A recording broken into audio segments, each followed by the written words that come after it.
Money is everywhere. We're surrounded by it, constantly thinking about it. It shapes what we do, what we dream of, and what keeps us up at night. We work for it, save it, spend it, and stress about not having enough. But have you ever really thought about why we act the way we do with money? We like to think we're smart about money.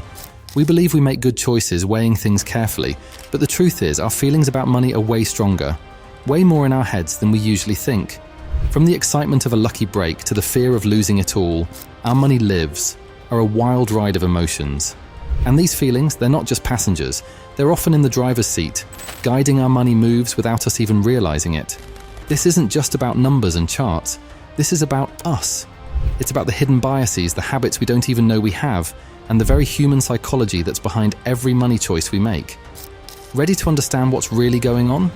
Ready to dive into the psychology of money? Chapter 1: The Illusion of Control. Think about casinos. Bright lights, the rush of risk, the dream of hitting it big. Casinos thrive on the idea of chance, on our wish to believe we can beat the system. And surprisingly, how we handle money, especially when investing, can be a lot like gambling. We want to be in control. We want to think that if we just study the market charts enough, read all the right articles, or listen to the experts, we can see the future and make sure we get rich. We analyze, we plan, we think we're in charge. But here's a hard truth. The money world is way more messy and unpredictable than we want to believe. Think about it. A sudden sickness that spreads across the world, a war, a new AI or invention. Any of these can shake up the markets, making some people rich and others poor in ways no one could have predicted. We often mix up skill and luck in jobs like being a doctor or building bridges. Skill is everything. Practice and knowledge lead to expected results. But with money, while skill is important, luck or just random chance is a much bigger deal than we admit. Imagine two people investing. Investor A does tons of research, understands the market, and makes what seem like smart, careful choices. Investor B, on the other hand, makes quick decisions, maybe even going with their gut or tips from friends. Now let's say after a while, Investor B does better than Investor A. Does that mean Investor B is more skilled? Not really. It could just be that Investor B got lucky, was in the right place at the right time when unexpected things happened to go their way. We're built to see patterns, to look for reasons, to believe in cause and effect. When we see someone get rich, we often think it's all because of their skill, their smarts, their hard work. And while those things matter, we often miss the role of luck, chance meetings, and just how unpredictable the world really is.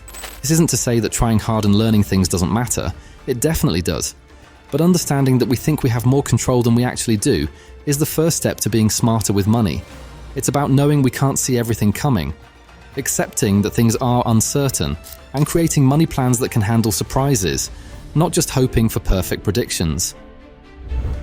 Chapter 2: The Allure of Instant Gratification. We live in a world designed for now. Fast food, instant streaming, same-day delivery. We're used to getting what we want when we want it. And this instant everything culture deeply affects how we handle our money, especially when it comes to saving versus spending. Think about that new phone you just had to have, or that impulse buy at the checkout counter, or that feeling of satisfaction when you treat yourself to something nice after a long day. These little spending moments feel good right now. They give us a quick hit of pleasure, a little boost of happiness. Our brains are wired to prioritize immediate rewards.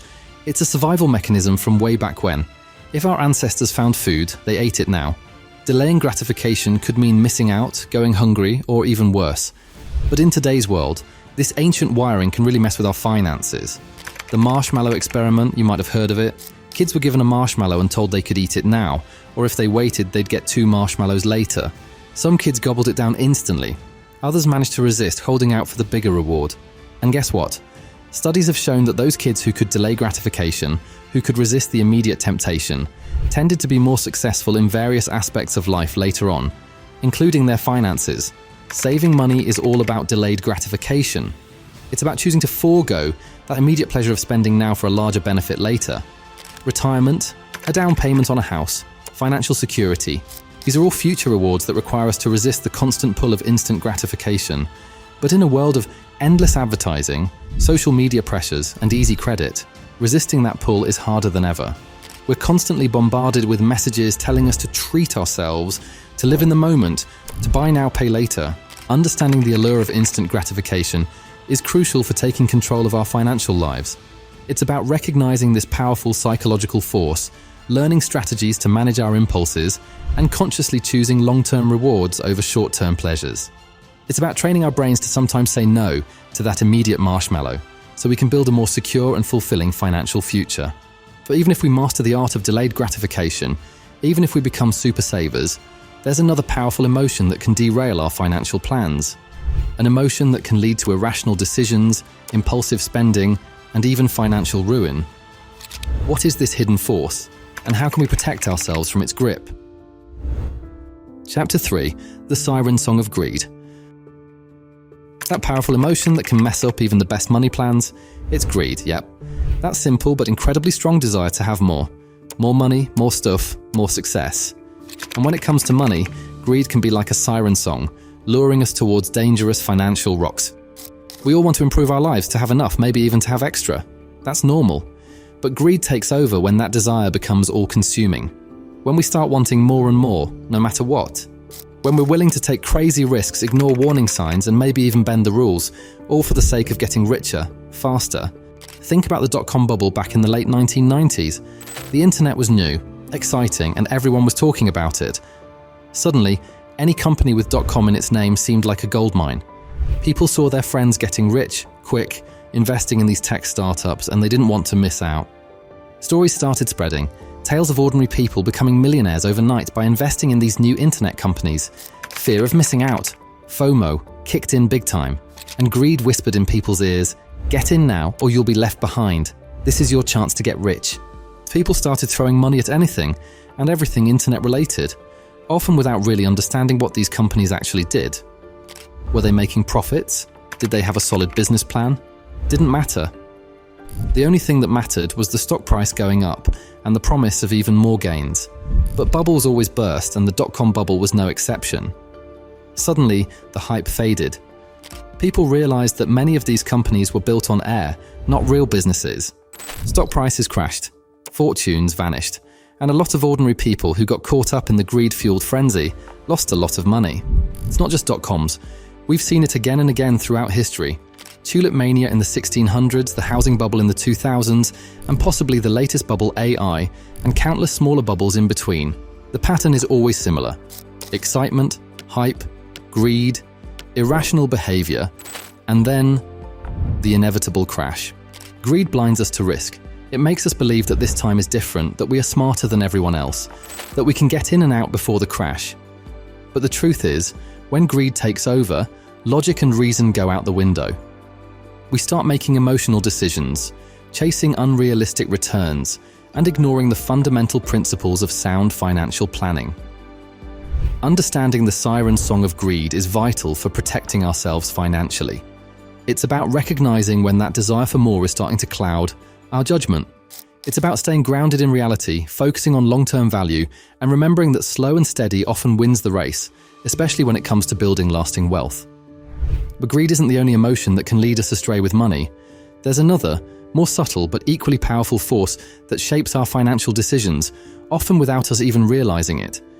It's something we all experience, something deeply human, and something that can have a surprisingly big impact on our wallet. So what is this hidden influence, and how does it affect the way we handle our money? Chapter 4: The Shadow of Fear. So we've talked about greed, about wanting more, but what about the opposite? What about the fear of having less? Because believe it or not, fear is another huge player in the psychology of money. It's a shadow that hangs over many of our financial decisions, often driving us in directions we wouldn't rationally choose. Think about the last time the stock market took a dive, or when you heard news about job cuts in your industry, or even just that nagging worry about whether you'll have enough to retire comfortably. That feeling in your stomach? That's fear, financial fear. And it's incredibly powerful. Fear of loss is a primal human instinct. We're wired to avoid pain, and financial loss can feel incredibly painful. It threatens our security, our comfort, our very survival. And when fear kicks in, our brains can go into overdrive, sometimes leading us to make choices that are actually worse for our long-term financial health. Loss aversion. It's a well-documented psychological bias. Studies show that the pain of losing $100 feels roughly twice as strong as the joy of gaining $100. This means we're often more motivated to avoid losing money than we are to gain money. And that can lead to some pretty irrational behavior. Imagine you have an investment that's starting to go down. Fear kicks in, fear of losing more money, fear of seeing your hard-earned savings disappear. The rational thing to do might be to assess the situation, consider your long-term strategy, and maybe even hold on if you believe in the investment's future potential. But fear often pushes us to do the opposite of rational. It makes us want to panic sell, to dump our investment at the worst possible time, just to stop the bleeding, just to make the fear go away right now. We lock in our losses, often missing out on potential future recovery, all because fear clouded our judgment. And it's not just fear of losing money we already have. It's also fear of missing out, FOMO again, but this time driven by fear. Fear of missing out on the next big investment trend, the next get-rich-quick scheme, the next sure thing. Remember the cryptocurrency craze? Bitcoin, Dogecoin, NFTs. Suddenly everyone was talking about them. Stories of people making fortunes overnight fueled the frenzy. And fear whispered, what if you're left behind? What if everyone else gets rich and you miss the boat?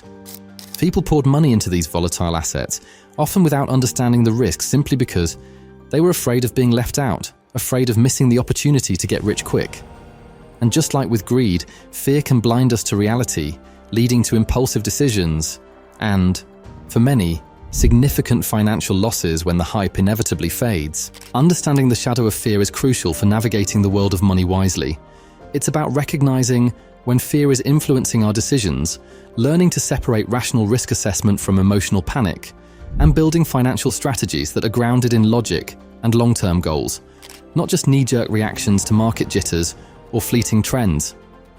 But what if I told you that some of our biggest money mistakes aren't driven by these big, dramatic emotions like greed or fear? What if they come from something far more subtle, far more ingrained in our everyday thinking? Something that quietly, almost invisibly, shapes our financial lives in profound ways. What are these hidden mental traps, and how can we avoid falling into them? Chapter 5. The hidden traps in our minds. We like to think we're in control of our decisions, especially when it comes to money. We believe we're logical, rational, weighing the facts and making smart choices. But what if our own minds are playing tricks on us? What if there are hidden traps in the way we think, leading us to make predictable money mistakes over and over again? These hidden traps are called cognitive biases. Sounds fancy, but it just means our brains have built-in shortcuts, little mental habits that help us make quick decisions in a complex world. Usually these shortcuts are helpful, but when it comes to money, they can often lead us astray. Think about anchoring bias. Imagine you're shopping for a new laptop. You see one priced at $2,000, then another, seemingly similar one, on sale for $1,500, marked down from $2,500. Even though $1,500 is still a lot of money, that sale price anchored to the higher $2,500 suddenly feels like a great deal. That original $2,500 price becomes the anchor in your mind. It distorts your perception of value. You're not just thinking about whether $1,500 is a fair price for a laptop. You're comparing it to that inflated $2,500. And suddenly, it seems like a bargain even if a similar laptop could be found elsewhere for $1,200 or less. Retailers know this trick well. They use anchor pricing all the time to make us think we're getting a better deal than we actually are.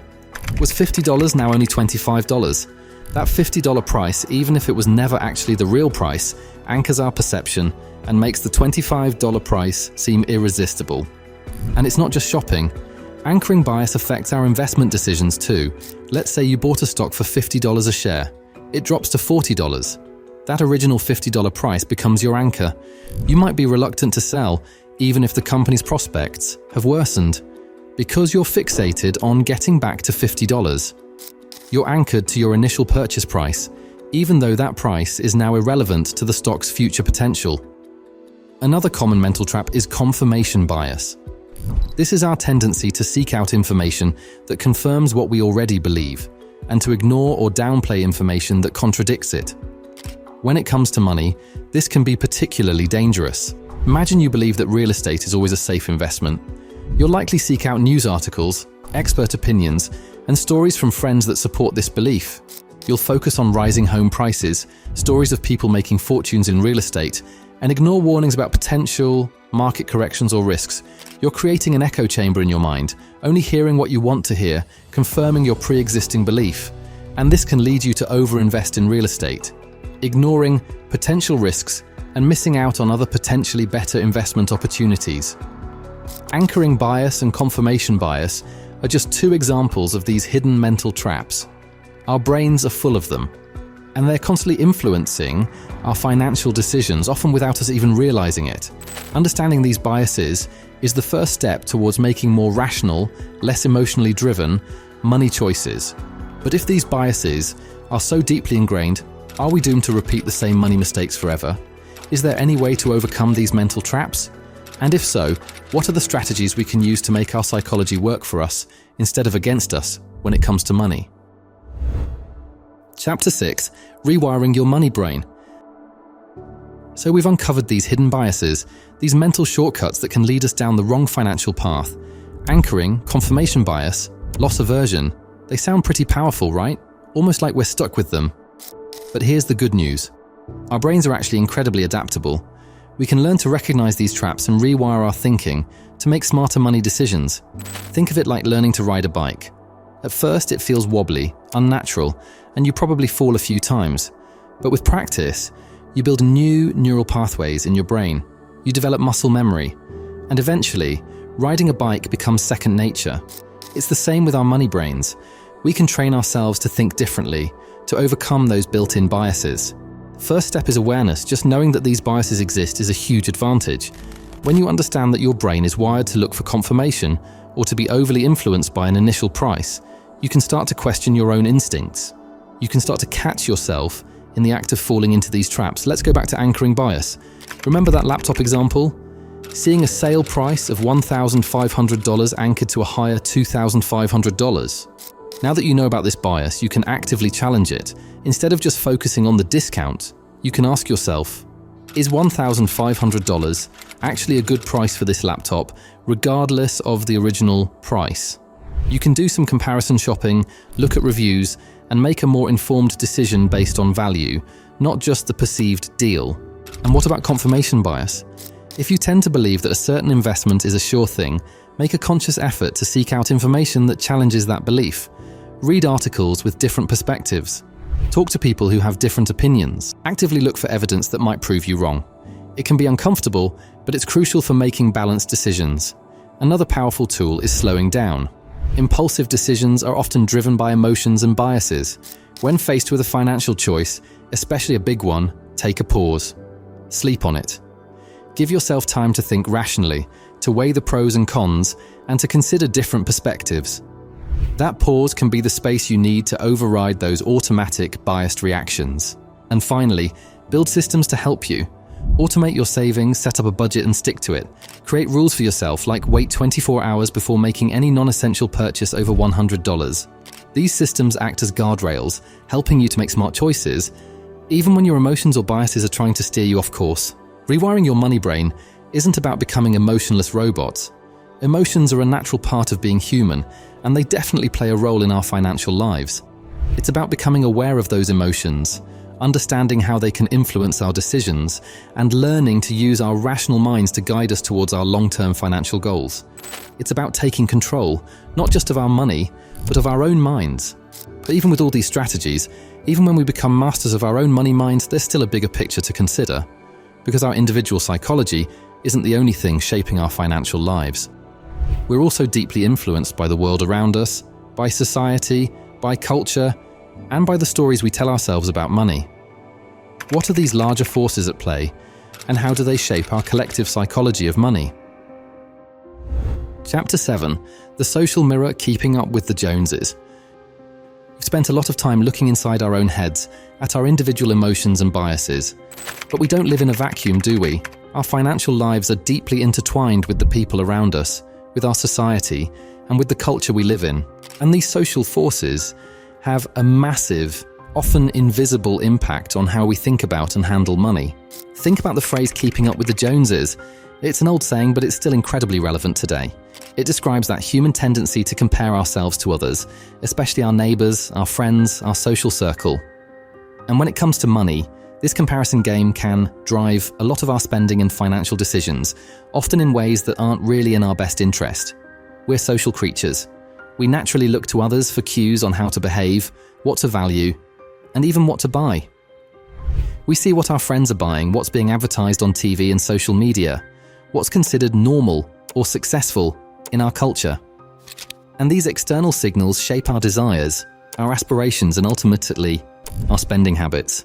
Social media has amplified this keeping up phenomenon to a whole new level. We're constantly bombarded with curated images of seemingly perfect lives, showcasing exotic vacations, designer wardrobes, and picture-perfect homes. It's a highlight reel, not reality, but it can still trigger that feeling of, am I keeping up? Am I doing enough? Do I have enough? This constant exposure to idealized lifestyles can fuel status anxiety, the worry that we're not measuring up, that we're not as successful, as wealthy, or as good as others. And to alleviate this anxiety, we might be tempted to spend money on things we don't really need, just to project a certain image, to feel like we belong, to keep up with the perceived Joneses of our social circles. Think about trends. Why do certain products or brands suddenly become must-haves? Often it's not just about the product itself, it's about the social signal it sends. Owning the latest gadget, wearing a particular brand, driving a certain car, these can become symbols of status, belonging, and social acceptance. And we're often willing to pay a premium for these social signals, even if the underlying product isn't necessarily superior. Cultural norms also play a huge role. In some cultures, saving and frugality are highly valued. In others, conspicuous consumption and outward displays of wealth are more socially accepted, even encouraged. These cultural scripts shape our attitudes towards money, our spending habits, and our financial priorities, often in ways we're not even consciously aware of. Understanding the social mirror is crucial for taking control of our financial lives. It's about recognizing when our spending is being driven by genuine needs and values, and when it's being driven by social pressures, by the desire to keep up, or by status anxiety. It's about consciously choosing our own financial path rather than blindly following the crowd or chasing after fleeting social trends. But what if these social pressures aren't just external? What if they're also deeply embedded in the stories we tell ourselves about money, the narratives we inherit from our families, our communities, and our culture? What are these powerful money stories, and how do they shape our financial realities, often from a very young age? Prepare to dive into the fascinating world of money scripts. If you've made it this far, first of all, thanks. And second, please leave a 100 in the comments. Also, if you like this video, please hit the like button, and if this is the sort of video you want more of, please hit the subscribe button and the bell. It helps with the YouTube algorithm, which in turn allows us to create more content like this and better content as the channel grows. Chapter 8, Money Scripts, the stories we live by. We've explored our individual biases and the social pressures that shape our money minds. But there's another layer, even deeper, that influences our financial lives. The money scripts we carry around, often unconsciously, from childhood. These are the ingrained beliefs and narratives we've absorbed about money, wealth, and financial success, and they can be incredibly powerful, shaping our financial behaviors in ways we rarely question. Think about the messages you heard about money growing up. Money doesn't grow on trees. The rich get richer and the poor get poorer. Save for a rainy day. You have to work hard for your money. These are just a few examples of common money scripts. They're like little programs running in the background of our minds, guiding our financial actions, often without us even realizing it. These scripts are formed early in life, often through our families. We observe our parents' attitudes towards money, their spending habits, their financial anxieties. We hear their stories about money, successes, failures, worries, and these experiences become deeply imprinted, shaping our own money scripts, for better or for worse. For example, if you grew up in a household where money was always scarce, where there was constant worry about bills and making ends meet, you might develop a scarcity script. This script might tell you that there's never enough money, that you have to constantly struggle, that wealth is unattainable or even morally suspect. This script can lead to behaviors like excessive frugality, fear of investing, and a constant sense of financial anxiety, even if your current financial situation is actually quite comfortable. On the other hand, if you grew up in a family that valued saving and financial prudence, you might develop a saving script. This script emphasizes the importance of thrift, delayed gratification, and long-term financial security. This script can be very positive, leading to responsible financial habits, careful planning, and a comfortable retirement. But even a positive script can have downsides. A saving script taken to the extreme could lead to excessive risk aversion, difficulty enjoying the present, and a constant fear of spending money, even on things that would genuinely improve your quality of life. And it's not just family. Our culture also bombards us with money scripts. Think about the American dream, the idea that anyone can become wealthy through hard work and determination. This is a powerful and motivating script, but it can also be unrealistic and create feelings of failure and inadequacy, if we don't achieve that level of financial success. Or consider the script of instant wealth, the lottery winner, the tech startup millionaire, the overnight success. These scripts can fuel unrealistic expectations and lead to impulsive, risky financial behaviors, chasing after get-rich-quick schemes instead of building wealth through sustainable, long-term strategies. Recognizing our own money scripts is the first step towards rewriting them, if necessary. It's about asking ourselves, what are the stories I believe about money? Where did these stories come from? Are they serving me well? Or are they holding me back from achieving my financial goals and living a more fulfilling life? By bringing these unconscious scripts into the light, we can begin to challenge them, to question their validity, and to consciously choose new, more empowering money narratives. So how exactly do we rewrite these deeply ingrained money scripts? What are the practical steps we can take to break free from limiting beliefs and create a healthier, more positive relationship with money? And what if some of our money scripts are actually helpful? How do we identify the good scripts from the bad and build a financial psychology that truly sets us up for success? That's what we'll tackle as we move towards the final chapters, starting with Rewriting Your Money Scripts. Chapter 9. Rewriting Your Money Scripts. So we've identified our money scripts, those often unconscious narratives that shape our financial lives. And maybe some of those scripts aren't serving us so well. Maybe they're holding us back, creating unnecessary anxiety, or leading to self-sabotaging financial behaviors. The good news is, money scripts aren't set in stone. We can rewrite them. We can create new, more empowering financial narratives that support our goals and well-being. Rewriting money scripts isn't like flipping a switch. It takes time, awareness, and consistent effort.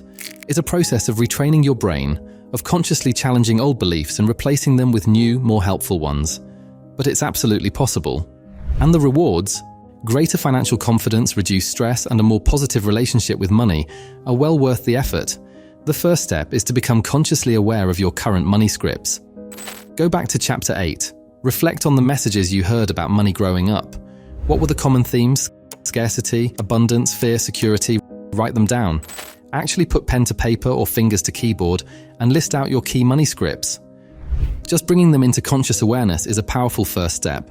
Once you've identified your scripts, the next step is to challenge the negative or limiting ones. Ask yourself, are these scripts actually true? Are they based on facts or just on inherited beliefs and assumptions? Are they serving me well in my current life? Often you'll find that these negative scripts are based on outdated information or someone else's anxieties, not on your own reality or potential. For example, if you have a script that says money is scarce, there's never enough, challenge that. Look at your own financial situation.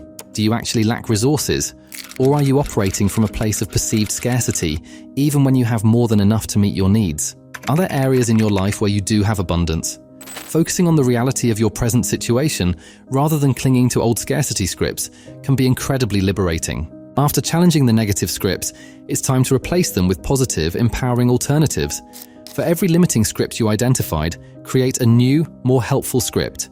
Instead of money is scarce, try money is a resource, and I can learn to manage it wisely. Instead of rich people are greedy, try wealth can be used for good, and I aspire to create value and abundance. And instead of I'm not good with money, try I'm capable of learning about money and making smart financial decisions. Surround yourself with positive financial role models and stories. Seek out books, podcasts, and mentors who have a healthy and empowering relationship with money. Read biographies of people who built wealth ethically and used it to make a positive impact.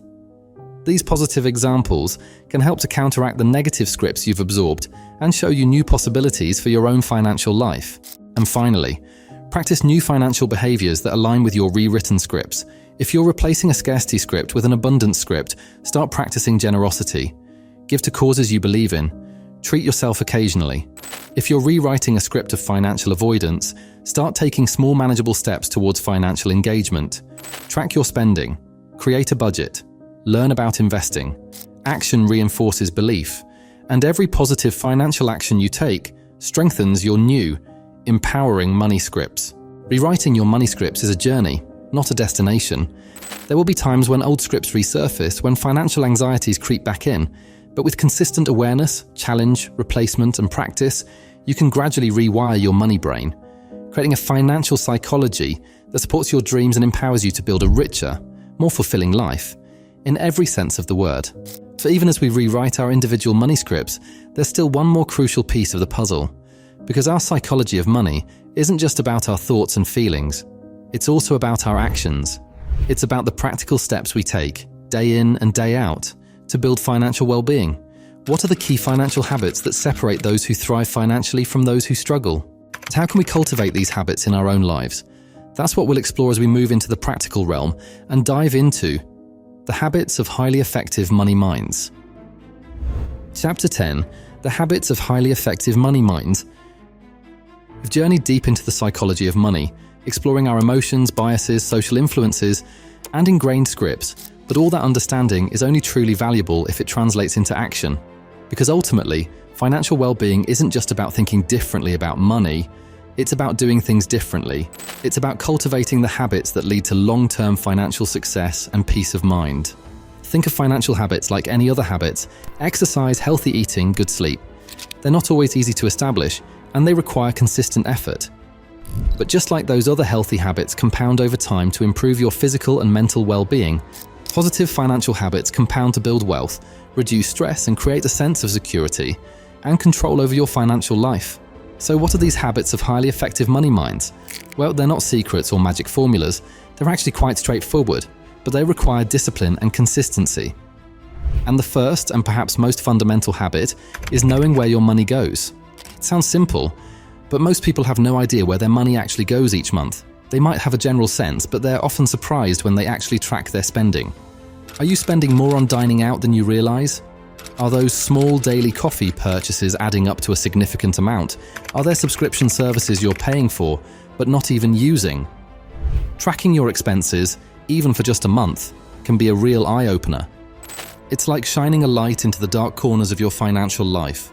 There are many ways to track your spending. You can use budgeting apps, spreadsheets, even a simple notebook. The method doesn't matter as much as the consistency. Make it a habit to record your expenses, categorize them, and review them regularly. Once you know where your money is going, you can start to make conscious choices about where you want it to go. And that leads to the second key habit: budgeting. Budgeting isn't about restriction or deprivation, it's about intentionality. It's about creating a plan for your money, aligning your spending with your values and goals, and making conscious choices about how you allocate your resources. A budget is simply a tool to help you get from where you are financially to where you want to be. A good budget isn't a rigid, restrictive diet. It's more like a flexible, healthy eating plan. It allows for flexibility, for occasional treats and indulgences, but it provides a framework for making consistent, healthy financial choices over time. And just like with healthy eating, there's no one-size-fits-all budget. Find a budgeting method that works for you, that you can stick with consistently, and that helps you feel in control of your finances. Beyond tracking and budgeting, another crucial habit is paying yourself first. This means prioritizing savings and investments, making them a non-negotiable part of your financial plan, rather than something you do if there's anything left over at the end of the month. Treat your future self like your most important bill to pay. Automate your savings and investments.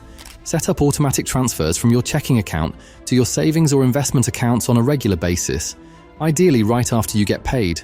Even small amounts, saved consistently over time, can grow significantly thanks to the power of compounding. Paying yourself first is about building wealth systematically, rather than relying on willpower or sporadic saving efforts. These are just a few of the habits of highly effective money minds. There are others, of course: regularly reviewing your financial goals, seeking financial education, avoiding impulsive spending, negotiating bills, and so on. But the key is to start small, to focus on building 1 or 2 positive habits at a time, and to be consistent. Just like rewiring your money scripts, building positive financial habits is a journey, a process of continuous improvement. And the more habits you cultivate, the stronger your financial foundation will become, and the more confidently you'll navigate the world of money. For even with all these habits in place, even with a perfectly rewritten money script and a rock-solid financial foundation, there's still one more crucial dimension to consider. Because money isn't just about numbers and spreadsheets and habits. It's also deeply intertwined with our relationships. How do our relationships with family, partners, friends, and even society at large shape our psychology of money? And how can we build healthy money relationships that support our financial well-being and our overall happiness? That's what we'll explore as we break down the final chapters, starting with the psychology of money in relationships. Chapter 11, the psychology of money in relationships. We've explored our individual money minds and even the impact of society and culture. But perhaps the most immediate and powerful influence on our psychology of money comes from our relationships. Our connections with family, partners, friends, and even colleagues deeply shape how we think about, feel about, and handle money. Money is rarely just an individual game. It's often a team sport, whether we realize it or not. Think about your closest relationships. How do you and your partner, or you and your family, talk about money? Are those conversations open and honest, or are they tense and avoided? Do you share similar financial values and goals, or are you often on different pages? The way we navigate money within our relationships can have a profound impact on both our financial well-being and the health of those relationships themselves. For couples, money is consistently cited as one of the leading causes of stress and conflict. And it's not just about how much money you have. It's often about different financial styles and unspoken expectations. Are you a spender and your partner a saver? Do you value financial independence while your partner prefers joint accounts and shared financial decisions? These differences, if not openly discussed and navigated, can lead to friction, resentment, and even relationship breakdown. Imagine a couple where one partner is a natural saver, prioritizing long-term security and frugality. They might view spending as frivolous or irresponsible. The other partner, however, might be a natural spender, valuing experiences, enjoying the present moment, and seeing money as something to be enjoyed. Neither style is inherently right or wrong, but if these two individuals don't understand and respect each other's financial perspectives, their relationship can become a constant battleground over money. And it's not just romantic partnerships. Our family of origin also shapes our money psychology in relationships. Did your family openly discuss finances, or was money a taboo topic? Were you taught to be generous and share, or to be fiercely independent and protective of your resources? These early family dynamics can influence how we approach money in all our relationships, from friendships to business partnerships. Even our friendships are influenced by money. Think about social outings, shared expenses, lending money to friends, or even just the subtle pressure to keep up with friends' lifestyles. Money can become an unspoken undercurrent in friendships, creating awkwardness, envy, or even strain if financial situations or attitudes differ significantly. Building healthy money relationships requires open communication, mutual respect, and a willingness to compromise. It's about understanding your own financial style and values and being able to articulate them to your partner, family, or friends. It's about listening to and understanding their perspectives, even if they differ from your own.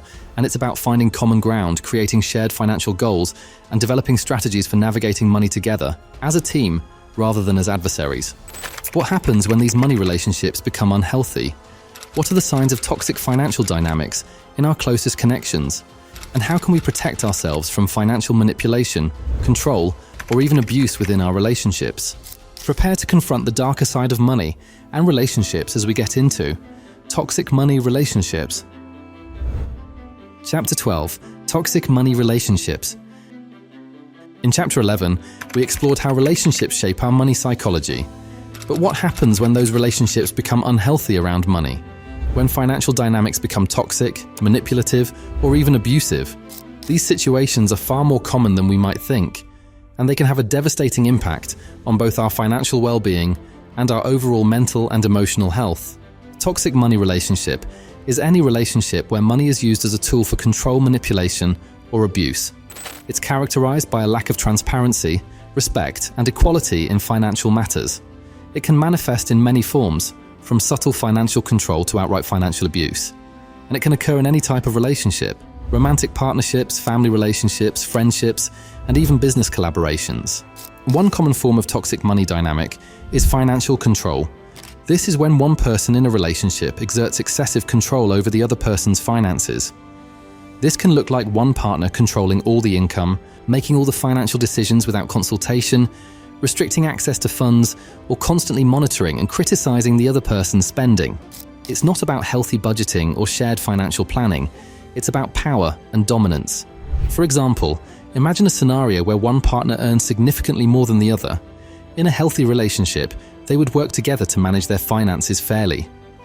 But in a toxic dynamic, the higher earning partner might use their financial power to control every aspect of the other partner's life. They might dictate how much the lower earning partner can spend, demand detailed accounts of every purchase, and create a constant sense of financial dependence and insecurity. Another form of toxic money relationship is financial manipulation. This is when money is used to manipulate someone's emotions or actions. This can include tactics like withholding money as punishment, promising financial rewards to gain compliance, using guilt or shame around spending, or making false promises about future financial security. It's about using money to exert emotional leverage and control behavior. For instance, a parent might manipulate their adult child by threatening to cut them off financially if they don't follow their wishes. Or a friend might constantly borrow money and then use guilt or emotional blackmail to avoid repayment. These are all examples of financial manipulation, where money becomes a tool to control and exploit emotional vulnerabilities. And at the most extreme end of the spectrum, we have financial abuse. This is a form of domestic abuse, where money is used to control, isolate, and trap a partner. It can involve tactics like preventing a partner from working or earning money, sabotaging their job opportunities, running up debt in their name without their knowledge, or stealing their money. Financial abuse is a serious form of control that can leave victims feeling trapped, helpless, and financially devastated. Recognizing toxic money relationships is the first step towards protecting yourself. Are you constantly feeling anxious or stressed about money in your relationship? Do you feel like you have no control over your own finances? Are you being manipulated or controlled through money? If you answered yes to any of these questions, it's crucial to take a closer look at the financial dynamics in your relationships. Setting financial boundaries, seeking independent financial advice, and prioritizing your own financial well-being are essential steps in navigating and potentially escaping toxic money relationships. So how exactly do we break free from these toxic money relationships? What are the specific strategies for setting boundaries, reclaiming financial control, and healing from the emotional and financial damage? And what if we are the ones exhibiting some of these toxic financial behaviors, even unintentionally? How do we cultivate healthier money habits in our relationships and build financial connections based on respect, equality, and trust? That's what we'll explore as we move towards the concluding chapters, starting with healing from toxic money relationships. Chapter 13, Healing from Toxic Money Relationships. Toxic money relationships can leave deep wounds, both financial and emotional, but healing is absolutely possible. It requires courage, self-awareness, and a commitment to change.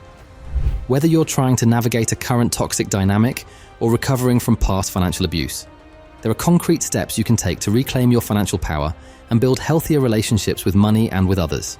The first crucial step in healing is acknowledging the problem. It can be difficult to admit that you're in a toxic money relationship, especially if it involves someone you love or depend on. There might be shame, guilt, or fear involved, but recognizing the dynamic for what it is, control, manipulation, or abuse, is essential for breaking free. Denial only perpetuates the cycle. Once you've acknowledged the toxicity, the next step is to set firm financial boundaries. This is about defining what is and isn't acceptable in your financial interactions with others. If you're being financially controlled, it might mean asserting your right to access and manage your own money. If you're being manipulated, it might mean refusing to engage in guilt-based spending or financial demands. Boundaries are about protecting yourself and your financial well-being. Setting boundaries can be challenging, especially if the other person is resistant or retaliatory. It's important to be clear, consistent, and firm. You might need to say no repeatedly, and you might face pushback or emotional manipulation. But remember, your financial well-being and your emotional health are worth protecting, and healthy relationships are built on mutual respect for boundaries. Another key aspect of healing is working towards financial independence. Toxic money relationships often thrive on financial dependence. Reclaiming your financial autonomy is a powerful step towards breaking free. This might involve seeking employment, building your own income streams, opening your own bank accounts, and learning to manage your finances independently. Don't hesitate to seek support. Healing from toxic money relationships is not something you have to do alone. Talk to trusted friends, family members, or a financial advisor. Consider seeking therapy or counseling to process the emotional impact of the toxic dynamics and develop healthy coping mechanisms. Support groups for financial abuse survivors can also provide invaluable understanding and solidarity. And finally, prioritize self-care. Dealing with toxic money relationships can be incredibly stressful and draining. Make sure you're taking care of your physical and emotional well-being. Practice stress-reducing activities, prioritize sleep, eat nutritious food, and engage in activities that bring you joy and relaxation. Self-care is not selfish. It's essential for building resilience and strength to navigate challenging situations and heal. Healing from toxic money relationships is a journey, and it takes time. There will be setbacks and challenges along the way, but by acknowledging the problem, setting boundaries, working towards financial independence, seeking support, and prioritizing self-care, you can break free from toxic patterns and build a future of financial health, security, and respectful, equitable relationships. But what if, as we mentioned earlier, we are the ones exhibiting some of these toxic financial behaviors, even unintentionally? How do we recognize these patterns in ourselves? And how can we cultivate healthier money habits, not just for ourselves, but for the sake of building stronger, more trustworthy relationships? As we move towards the conclusion of our journey into the psychology of money, we'll turn the lens inward and explore cultivating healthy money habits in relationships. Chapter 14, Cultivating Healthy Money Habits in Relationships. We've explored the pitfalls of toxic money relationships and the path to healing. But ideally, we want to build relationships where money is a source of strength and connection, not stress and conflict. Cultivating healthy money habits in our relationships is about being proactive, intentional, and building a foundation of trust, communication, and shared values. It's about creating financial partnerships that support both individual well-being and the strength of the relationship itself. Cornerstone of any healthy money relationship is open and honest communication. Money is often a taboo topic, shrouded in secrecy and avoidance. But in healthy relationships, money is discussed openly, respectfully, and regularly. This means talking about your financial values, your goals, your concerns, and your current financial situation with your partner, family, or friends. It's about creating a safe space to discuss money without judgment or shame. Start by having regular money check-ins with your partner or family. These don't have to be formal or stressful meetings. They can be casual conversations where you discuss your budget, review your spending, talk about upcoming financial decisions, or simply check in on how everyone is feeling about your finances. The key is to make it a routine part of your relationship, just like checking in on each other's day or making plans for the weekend. Beyond communication, healthy money relationships are built on shared financial values and goals. Take the time to understand your own financial values. What's truly important to you when it comes to money? Security, freedom, experiences, generosity. Then, discuss these values with your partner or family. Are you aligned? Where are there differences? Understanding each other's values is crucial for making financial decisions that feel right for everyone involved. Similarly, discuss your financial goals together. What are you working towards as individuals and as a relationship? Buying a home, retiring early, traveling the world, saving for your children's education. When you have shared financial goals, money becomes less about individual desires and more about a tool to achieve those collective aspirations. Working towards common goals creates a sense of partnership and shared purpose in your financial life. Remember that respecting financial differences is also vital.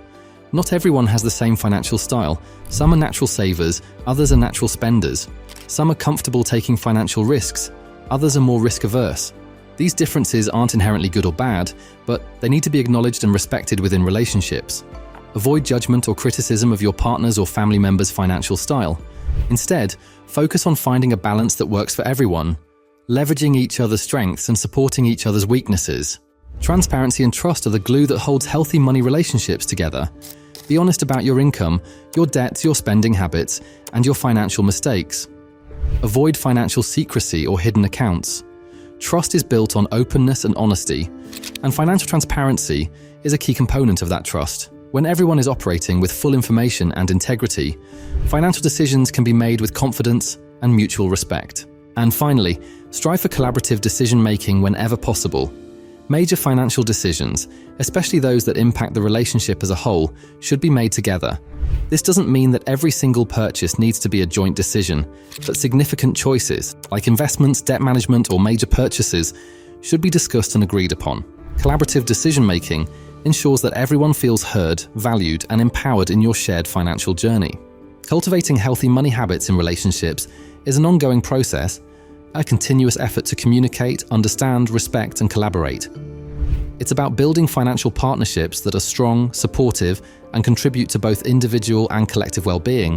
And by focusing on these positive habits, we can transform money from a potential source of conflict into a tool for connection, growth, and shared prosperity in our most important relationships.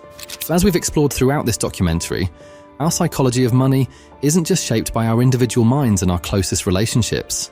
it's also deeply influenced by the broader culture we live in, the societal narratives and messages that constantly surround us. How do these cultural forces shape our financial beliefs and behaviors, often without us even realizing it? And how can we become more aware of these influences and navigate them consciously, rather than being passively swept along?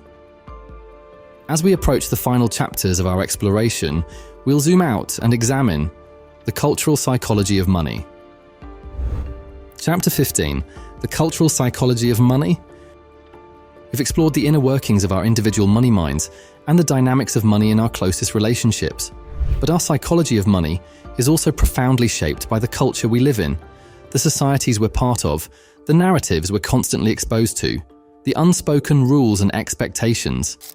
These cultural forces exert a powerful, often invisible influence on how we think about, feel about, and behave with money. We are all swimming in a cultural sea of money messages, whether we realize it or not. Think about the dominant cultural narratives around money in your society. Is wealth equated with success and happiness? Is debt seen as normal and even desirable, or as something to be avoided at all costs? Is saving and frugality valued, or is conspicuous consumption and instant gratification celebrated? These cultural narratives, often subtly embedded in our media, advertising, and everyday conversations, shape our financial beliefs and behaviors from a very young age. Consider the American dream, for example. This powerful cultural narrative often equates success with home ownership, material wealth, and upward mobility.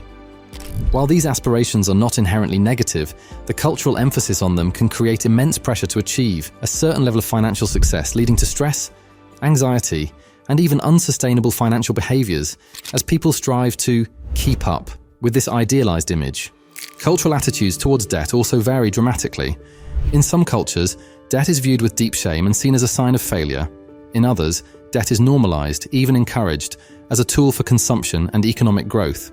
These differing cultural perspectives on debt can profoundly impact individual financial decisions, from taking out loans to saving for the future.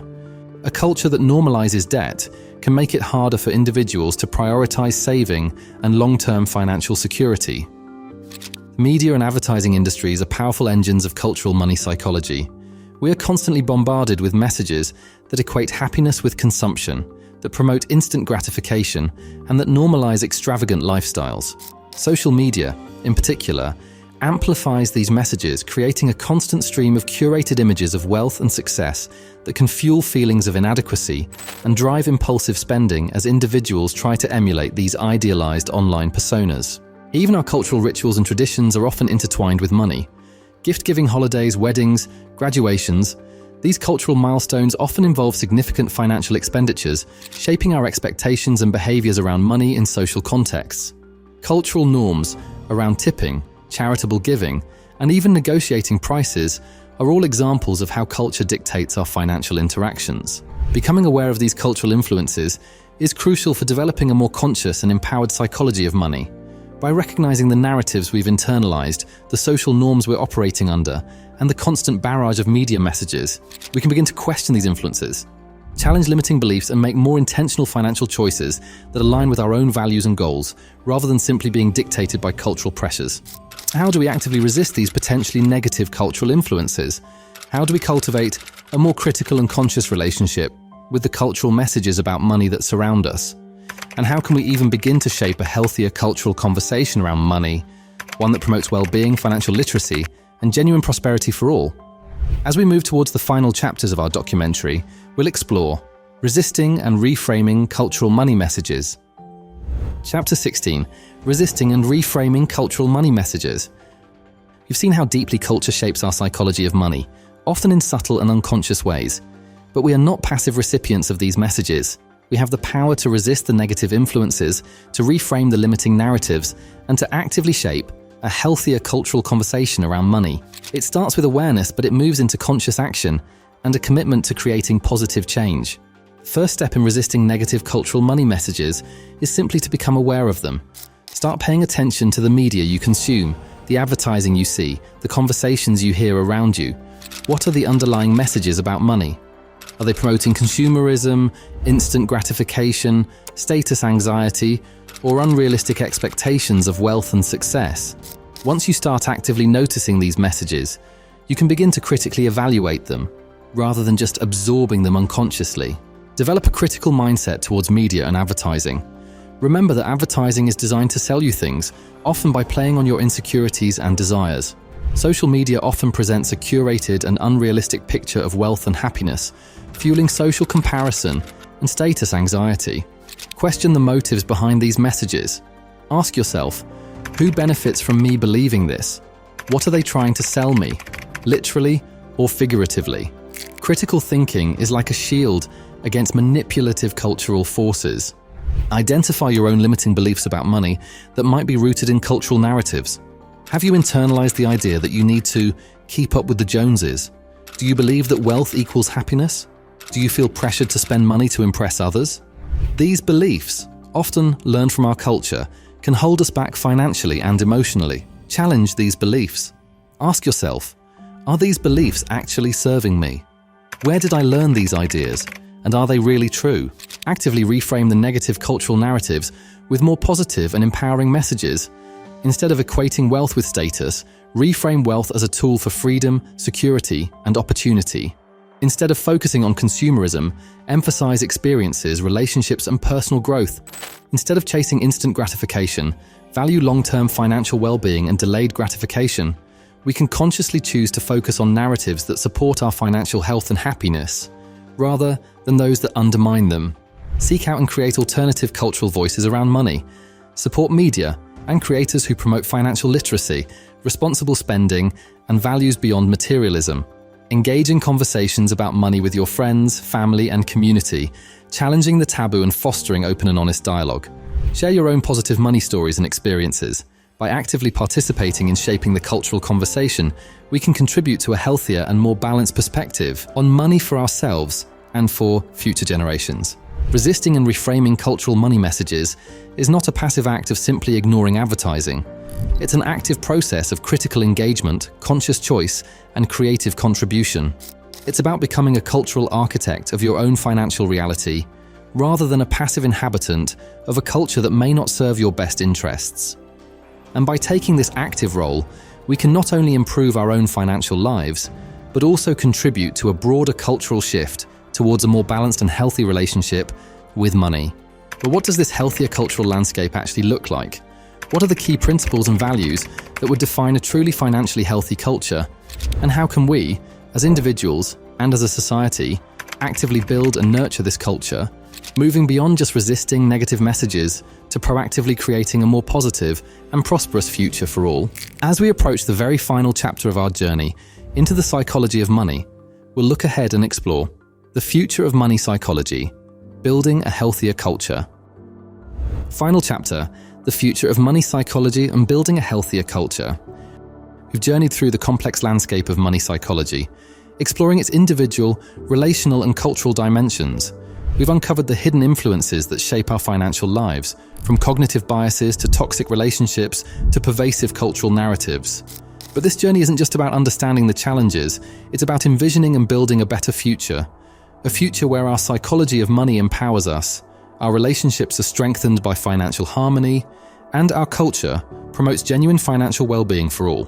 What would a financially healthy culture actually look like? Imagine a society where financial literacy is a fundamental part of education, starting from a young age, where children learn not just about math and economics, but also about the psychology of money, about cognitive biases, about healthy financial habits, and about responsible consumerism.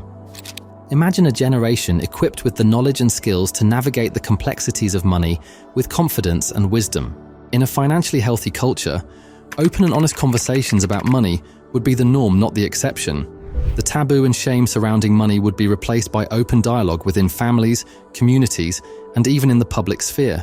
Imagine workplaces where financial well-being is prioritized, where employees have access to financial education and support, and where conversations about fair wages and financial security are encouraged. A healthier financial culture would be rooted in values beyond just profit and accumulation.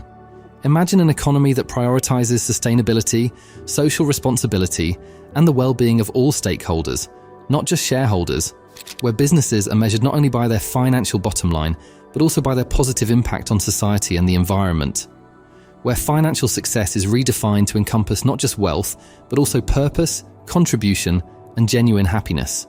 Sustainable financial practices would be deeply ingrained in a healthy culture. Imagine a society that prioritizes long-term financial security over instant gratification, that values saving and responsible investing, and that actively discourages excessive debt and unsustainable consumption, where financial decisions are made with a mindful awareness of their long-term consequences, both for individuals and for the planet. And finally, a financially healthy culture would be characterized by strong community support and collaboration. Imagine communities where people support each other financially, where resources are shared, where financial knowledge is freely exchanged, and where those struggling financially are met with compassion and practical assistance, not judgment or stigma, where financial well-being is seen as a collective responsibility, not just an individual burden. Building this healthier financial culture is not a utopian dream. It's a collective project, a journey that we can all contribute to, starting today. By becoming more aware of our own money psychology, by cultivating healthier financial habits in our relationships, by resisting negative cultural messages, and by actively promoting financial literacy and positive values in our communities, we can each play a role in shaping a more prosperous and equitable financial future for ourselves and for generations to come. Psychology of money is a lifelong journey of learning, unlearning, and growing.